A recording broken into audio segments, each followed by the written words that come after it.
My back hurts. Yeah, you always choose that position, like... I know. Like, I'm fully doing yoga the whole because time. you are trying to fix your posture, and, like, I think that this is a really good way to do that. Thank you. If anyone... the way I could find out if I'm, like, fixing my shoulders is week by week seeing if I'm, like, not doing this. Ask the cameras. Are there any posture correctors out there? If a single person criticizes my posture... I literally had a nightmare.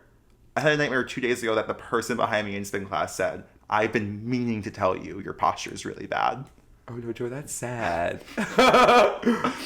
Good children.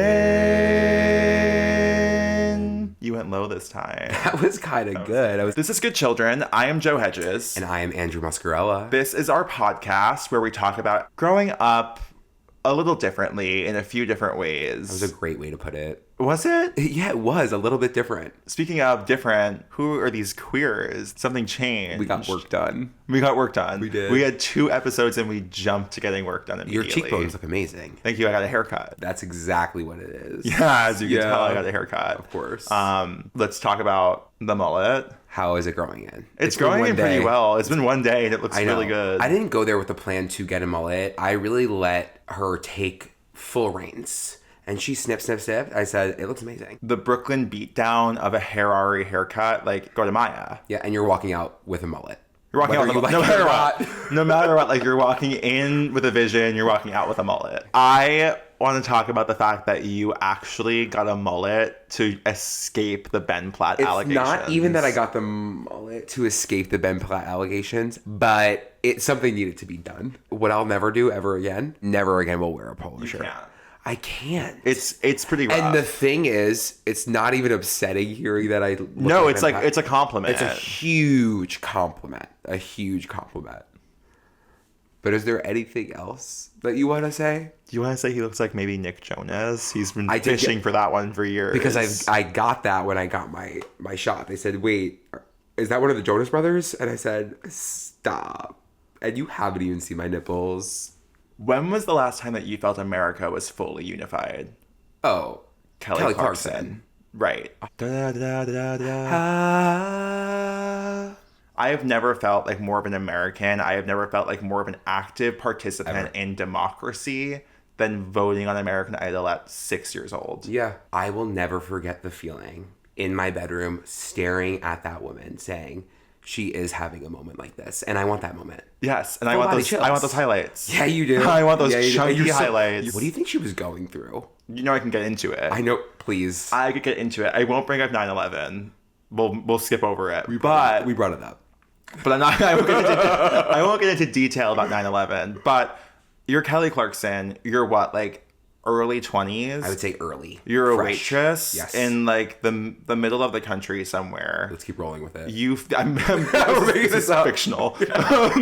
This was before people understood like the game of reality television. So you're just signing up to sing, and then these producers are fucking with you the whole time. Like you're dating Justin Guarini. You're making from Justin to Kelly? But yeah, for everything that she was going through on that show, I mean, she really came out full force for that finale saying, I'm going to win this show and I'm going to sing a moment like this. And I cried. And I think that everybody cried. And I think that I watch it once a month.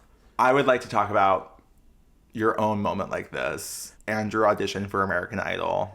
And some people do wait a lifetime for a moment like that. So I did miss my first day of senior year of college for this event. Right. I got there. It's Annapolis, Maryland. It's 5 a.m. I'm waiting in line. There's already hundreds of people. What are you wearing?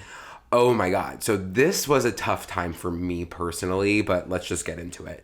I was wearing an olive green short, obviously rolled up because... Right. About like, would you say that the roll was like this thick? I would say it was this thick because I have short little legs. Right. Then I was wearing a black and blue floral J. Crew shirt. T-shirt. Right. What were on those feet? Backwards hat. Oh. Sperry's. I hate to No, say I wasn't it. even sockless that day. I made sure to put on my no-shows. Did it, but what was the scent? I don't even want to talk about my feet anymore because it's like actually like what you're doing is sabotaging me and I'm never gonna find anybody. I'm pissed. No, you're getting comments. People like are into People it. are like really into. People are into a stinky wide foot. Like you have a demographic. I take out care of my there, feet now. And you were straight. No, You were bi. I was bi. I was freshly out of a relationship. off of my Australia high. I'm coming off of Australia saying what I was meant to do was be on American Idol. Okay, right. Because the culmination of every single season. As everyone does. As everyone does it, I was like, I have a great story. What was the story? I didn't have a story. You were in a barefoot a cappella group in college. I was. Because based on tradition, we had no shoes on. We'll leave it there. Right. Yeah, so I tried out for American Idol. Everybody is in line. We are waiting. I'm with my best friend Caroline. Thank God she came. She's hyping me up. I'm singing Dancing on My Own, but not the Robin version. Not that gay one. Yes, the Callum Scott version. What was that about? I was going through it. People are turning around. They're saying, "What are you singing?" I'm like, "I'm dancing on my own." They're like, "Do you want to hear me sing?" I'm like, no. Yeah. I mean, I'm a people pleaser. I'm a PP. You're so sick. Like, so I was like, yeah, I want to hear you. No. I want to hear you sing X's and O's. El King. Absolutely. They were coming in as El King. They're like, step forward, please. We're in a line. I stepped forward. Sick to your stomach? Oh, of course I was sick to my stomach. I didn't want him to look at me. The producer the entire time not listening to me because there was a girl singing Listen 2 tenths down. 2 tenths down. And you know how that... I'm sure that was... I was like, literally, look at me. I'm belting. You were dancing on your own. I was dancing on my own. I didn't get the golden ticket. You were in the corner watching them metaphorically kiss her. If any of the producers at American Idol are watching this, like, I can forgive, but I don't forget. And, like, that really hit me hard. The Glee Project. I mean, that show. That was your other American Idol? Yeah, but what was the song? What was the song that they sang when they were leaving? I'll look it up. Keep holding on. That was it. One time I made a music video to that using a paper mache hot air balloon. There is a story of a young boy traveling in an air balloon. And then I'm pretty sure like a dragon toy. And I was very inspired by Aragon at that time. So it was because that was also in the Aragon movie. That song I'm pretty sure was written. Was it made for the Aragon movie? Yes. Tony, of course, Tony, you were a big Aragon bitch. I love that shit. Yeah. So crafty too. That really is so. That paper mache thing. Yeah. That was Horizons. Jennifer Hudson, like the way that she can command a stage is unlike any other person on that show. Oh, she does. It's actually fucking crazy that she did not win that show. I'll tell you why. Because I will say that the top two should have been Jennifer Hudson and Fantasia Barrino. Yeah. So, like, I do think Fantasia Barrino is also incredible in her own right. Yeah. Yes. The song When I See You, put it on after.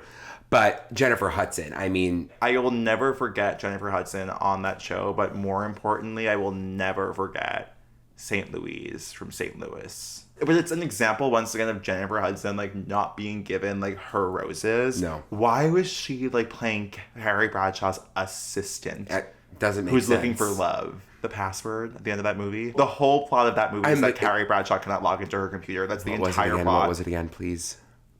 Love. I have goosebumps. Her playing Aretha Franklin. That's your dream. That was my dream. Yeah. Her singing Think. Yeah. We're getting close to it. Okay, I feel it's edging towards it. The other moment for Jennifer Hudson recently was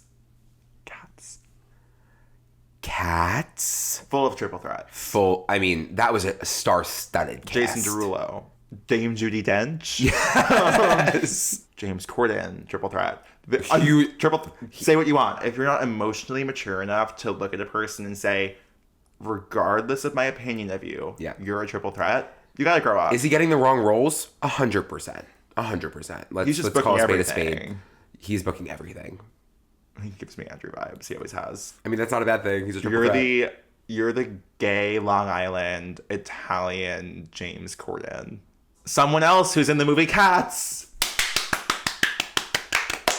Taylor Allison Swift, my best friend, my mother, my closest confidant, the woman who knows everything about me, the person who I would genuinely die on the cross for. Taylor Swift picked me up as a baby. She raised me into adulthood. She taught me everything I have learned about life. She has been there on my darkest hours. Yes. She is there on my wedding day. I'm not married. She brought me into this world, and at any possible moment, she could take me out of it. The only thing she didn't do was birth you. She basically did. Metaphorically, she is my mother. There's a sickness in my life that I actually enjoy the chase of every week my entire For You page is like 60 to 500 Swifties being like, tomorrow the new album is coming out. And then they list about 40 valid reasons as to why this is happening. The theories. And every single Swiftie needs to go to a severe like psychiatric medical hold for at least 3 years. We are at a point culturally when it comes to Taylor Swift that if she chose to Jonestown it, I would sip the Kool-Aid. You would be making it. And she would sell it for $49.99 plus shipping, and it would come in August. Yep. I would say purchase. August if you're lucky. I'd afterpay it. Yep. I don't think that I will ever in my life find a love as pure and honest as the love that I have for Taylor Swift. So anybody out there, anybody that means anything to Joe, I want to let you know, you always will come second. Oh. And that's okay. Well, really quickly, because I'm ready to move on. I also just want to pull back and say I'm a normal person. Yes. I am a normal person. I'm not crazy. I'm good for the rest of the episode. You can just take it. All right. Selena Gomez. Listen, my early love of my life has been Selena Gomez, and she is more than just a triple threat. I would lay my life on the line for Selena Gomez. I would lay my life on the line for Selena Gomez. And now what she's doing with Selena and Chef. What she's doing with Rare Beauty. What she's doing with Rare Beauty. What she's doing with everything. I was on the Selena Gomez hate train for so long. I was also on the Taylor hate train. The moment I kept my eye out for Selena. Then what? Because people like to talk about Selena Gomez and say she can't sing. I don't think Selena Gomez is ever going out there saying, I'm the best singer. She's not. She's going out there saying, I'm producing really good music and you're going to dance. And I am. She's not belting. No. And that's fine. She can talk through a song. And it's good. And it's really freaking good. And you're not only going to listen to the English version of Who Says, you're going to listen to D Says. And that's maybe just me. But the thing about having a gay friend is that they are actively working on like the C-suite of every single aspiring pop singer, and they are pushing those girls on you until they become superstars. Frontline workers. I will never. Yes. No. Like any gay person who listens to pop music is a frontline worker. Let's talk a little bit more about Rebecca Black. What the fuck is wrong with this country? What is wrong? The way that like early YouTube was the American version of like the Roman Colosseums. Yep. Like we were throwing people into that, being like, maybe you'll make it through it. Like Rebecca Black was a teenage girl who sang a song. And it was like, actually, like, let's kill her. Let's kill her. Let's finish her off. Everyone knew the lyrics. Everyone knew the lyrics. And you say still know the lyrics today. Want. It's a pop song. And it's 7 a.m. You're waking up in the morning. Gotta be fresh. Gotta go downstairs. Gotta have my bowl. Gotta have cereal. And who hasn't done, like, it's relatable. It's really relatable. Am I sitting in the front seat, kicking in the back seat? But and the thing is about me, like, I can never make my mind up. And she was saying that. She was speaking literally like, anxiety. Congratulations on still being alive. Because no one was aiding or abetting in your health. No. People were actively trying to ruin it. The only feedback I had for that song was just the calendar. It was just the part, today it is Friday. I am excited on a Friday. Yeah, you know what I mean? But like, that part they should have cut it out. The bridge should have been fixed. But somebody very similar to her. A Long Island Queen, royalty. Jenna Rose. Does my jeans make you feel anything? Were you wearing her jeans? Was Kiki Palmer wearing her jeans? Kiki Palmer was wearing her jeans. But you know what they were doing? All of those people wearing the jeans like her. Jenna Rose was the blueprint. She was the blueprint for Hannah Montana, for Ashley Tisdale, for Kiki Palmer. And you know who missed out on that? Levi's. Pick her up. I actually went to college with Jenna Rose. You're kidding me. We went to the same school. She's really a Long Island queen. She is someone else who, like, we just, again, Roman gladiator style. Yep. Good luck. She was like 13. Yeah. But again, feedback. That's not her. That's not her. Why was she driving a Mini Cooper? You know what I mean? So, like, there are few people that were in the production that said, let's put Jenna Rose hypothetically driving in the front seat of a Mini Cooper. At least Rebecca Black was saying, should I take the front passenger seat or the back seat? She was driving the motor vehicle to the Tanger outlets. Yeah, so once again, I would like to take this opportunity to apologize to Jenna Rose. Yes. Ashley Tisdale's wearing my jeans. I just can't believe they wore those jeans like, oh. Anyway. Okay. Someone else who I like am kind of shocked about, true triple threat, Adam fucking Lambert. The American Idol of it all, Adam fucking Lambert. He is another person that did not get the recognition that he deserved while he was on that he got show, like crazy because homophobia. Because he was like early ages of like television in America where it was like he was being himself. Right. And people were scared of that. You know who was scared of that? Simon Cowell. No, like everyone was threatened by a smoky eye and a side bang. I think that was very theatrical. I mean, he was rock to its core. He was rock. He gives me like Gaga vibes. Yeah. Like Adam Lambert is someone else who I'm like, he's so talented. He was groundbreaking. What the fuck is going on? What do we want to do to people? We want to kill people. I'm telling you, we want to kill people. Like it is the gladiators. Yeah. That Pepsi commercial, this is where our cultural gap happens. What was happening? The Pepsi commercials? Pink, Britney, and Beyonce. It's them as gladiators. It's their Pepsi commercial, and they all sing "We Will Rock You." And Britney's like, out of all the triple threats that we talked about, I'm gonna throw up. No, I know you're about to throw up, and because it's Kiki Palmer.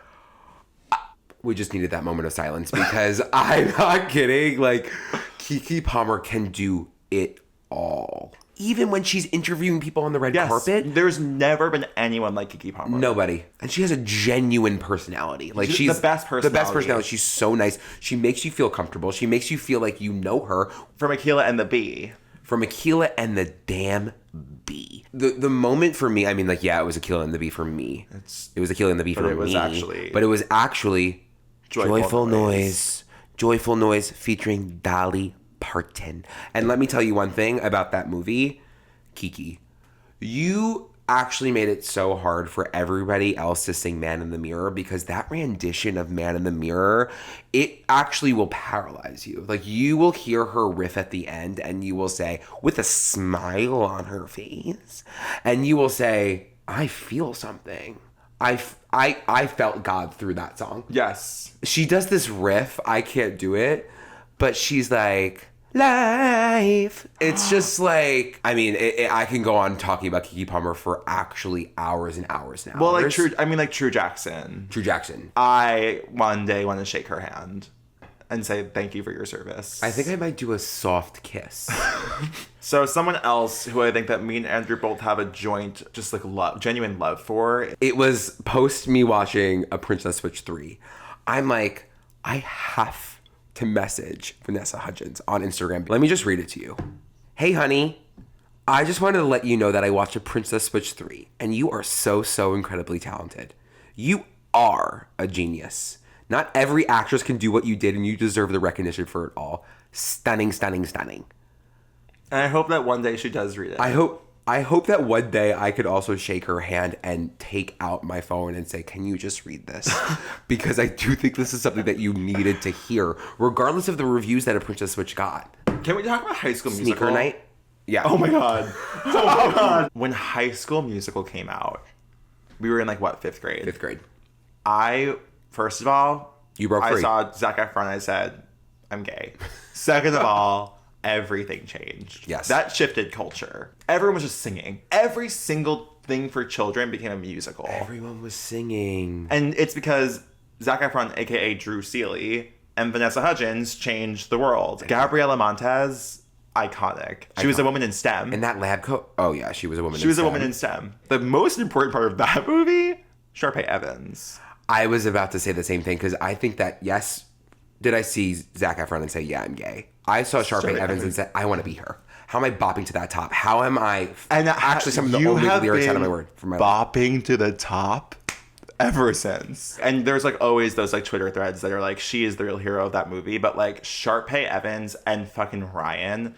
Ryan is the blueprint for every twink Bushwick gay. Yes. Like, we all know that Ryan and Chad fucked. In the second one, when they play baseball and they like change into each other's clothes. Oh. What you're seeing there is like that baseball bat and those baseball balls, you know? So like what we're witnessing in that scene in I Don't Dance. I'm gonna have to rewatch and observe it through a queer lens. Let's talk Hannah Montana, because Hannah Montana is more than just a triple threat. She was a Tai Chi. She practiced Tai Chi. She was a snowboard champion. She could fix the Flat on your car? She's a rock star? Where's that class action lawsuit? Where is the lawsuit for every single child in America who saw Hannah Montana and said, oh, I'll be famous. Yeah. Oh, this is me next. Us. Yeah, I want the money. I really need it. She was both Mary-Kate and Ashley. Yeah, she was. Speaking of Mary-Kate and Ashley, the first episode of the show is called Meet You at the Mall because that's in one of their movies. Yep. Were you a Mary-Kate and Ashley movie watcher? Like, I'm not talking New York Minute. I'm not talking like when. Oh, absolutely. I'm talking like childhood movies. Like Double Toil and Trouble. Yes. 7 years old. 7 years old. Production company. And like the movies weren't bad. The acting wasn't bad. The choreographed dances weren't bad. The singing wasn't horrible. No, it's giving like Shirley Temple. Like those girls were Shirley Temple. And then where's their drink? Where's their fucking drink? What it would be is a Diet Coke with a cigarette ash in it. So Joe, who is the nicest celebrity you have ever met? I would honestly say, truly, like at the core, it's Hiram. The thing about Hiram is that like he was on set. We were working together on like a creator's project, and he came with gifts for everyone who was on set. Like personalized skincare regimens. Oh, like he like had like my God. And like I'm almost like 70 to 95% sure there was like instructions of what to do first. No. Like he's so sweet. He is so kind. Like genuinely a hard worker. And like there's people who like you see on the internet and you end up meeting them and you're like, oh, you fucking suck. Not Hiram. I'd die for that skin. Yeah, same. Actually, I mean, that was. I will say that I have never been more in my entire life. Like I don't care who I've met. Meeting Hiram, I was like, fuck, I have a pimple. Like I was like, fuck. Do we have any like? Do we don't want to talk badly about any celebrities? Like who is the meanest? You don't even have to say their name. Can you just describe the situation that you were in, or the most off-putting? The most off-putting person was. He's someone who like. I'm sorry. First of all. Like very successful person, but not successful enough to like be a fucking little bitch. I had to go into his dressing room and like just like say something. I walk in, instead of being looked at, he looks over at his assistant and goes, "Who is this?" I hadn't even like had the opportunity to speak yet. I like just walked in. Who did he think? Who is this? Excuse me. But that's just not how I feel about Selena Gomez. No, back to Hannah Montana. Yeah, Emily Osment. Huge triple threat. What was that movie? Which one? Cyberbully? Yeah, that was the Why one. was that movie like... That was our generation's 9/11. Yeah. Like, oh my God, yeah. I'm sorry to bring it up again. But Cyberbully like took people out. It did. It was like... somehow that was the final straw. We were like, oh, bullying is wrong. Yep. Cyberbullying is She wrong. was doing the work for this entire country. That moment? Yeah. I'm talking about? No. She's like... Oh my God, just like that. Demi Lovato. A triple threat. Quadruple threat. Because they can sing, they can dance, they can act, and they can talk to ghosts. I want to know Demi Lovato because I'm sure you're never bored.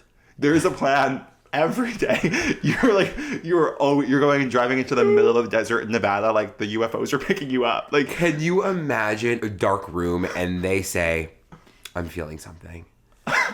Like made of glass. This is us. And like Allison Stoner. Missy Elliott said, "You better stand behind me and you better work. You better pop, lock, and drop it behind me. All right, Allison?" She's like, "Yes, ma'am."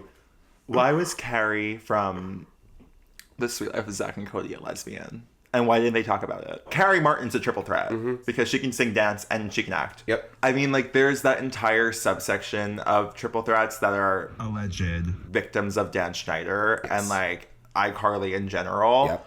But also, like, I would say another thing that influenced me at that age, iCarly, I was like, oh. I can make a web show. I'll be famous overnight. I'll be living in a 2-story loft in Seattle with my older artist brother. There are so many videos of me and Andrew sitting in either my backyard, in my room, making our own version of iCarly, obviously titled I, Joe. Hi, I'm Joe, and this is Andrew. And it's our very first online talk show. We can relate a lot. We have a lot of jokes that we say on set. We actually go It's the same school. I just want to let you know, every single time that I walked into Joe's house, the camera was already on, and he said, we're filming today, so you got to figure it out. So, we're thinking about doing something every week and putting it up on the TV. Yes.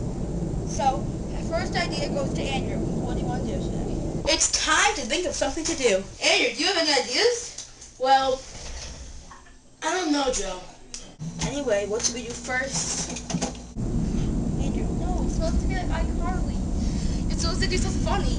I don't know what iCarly is. Yeah, I was mean. You were mean. You were mean, but you know what? Like, I think for me, it really created like a thick skin, and I was like, I actually just need to show him that I got what it takes. And I think that I had what it takes. we don't rehearse at all. We just first time only. And we don't really mess up because what we're doing is just talking. But most of those videos were literally, "Hi, I'm Joe. And I'm Andrew. And this is I, Joe. Oh my God. I'm Tom." And I'm Jeff. It's me, Tom.